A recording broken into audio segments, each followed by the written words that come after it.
Hello and welcome. You're watching The Social Network. Egypt has probably never seen such times before. There is such anger and there is such a lot of energy out in the streets. Egyptians perhaps have made one thing clear in the last, in just a year after Morsi was elected to power. He has, of course, been removed in a coup. I suppose the one thing is clear. Egyptians have said that they are going to say a no to authoritarian regime, whatever guise that takes. So on The Social Network today, we discuss Egypt in a democratizing coup.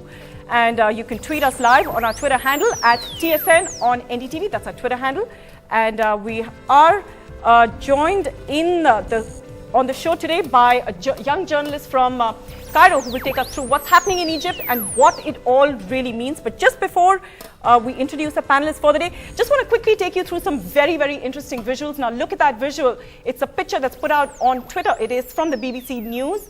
But that picture on your left side is what the pro-Morsi rally looked like in, just about a year ago. And that, of course, the picture on your right is the anti-Morsi rally. And you can see that, of course, that the anti-Morsi rally seems to have thousands and millions of more people.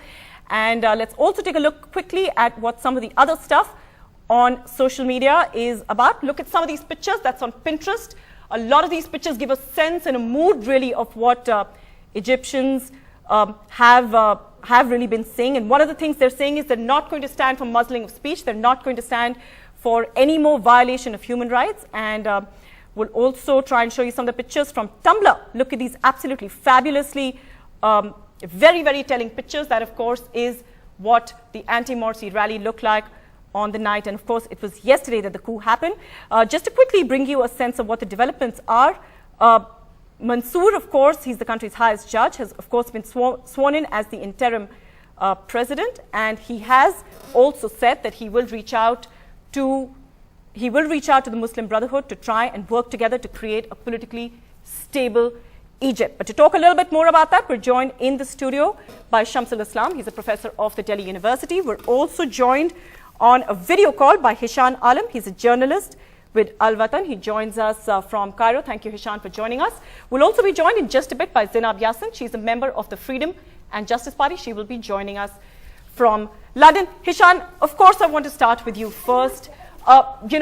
Egypt has seen such turbulent times in the last 2 years, but there is, of course, this sense among people, the millions who are coming out in the street, that they want an end to all kinds of authoritarian regime. What do you make, as a young journalist who's covered so many of these events that have played out in the last couple of years, what do you make of all of this?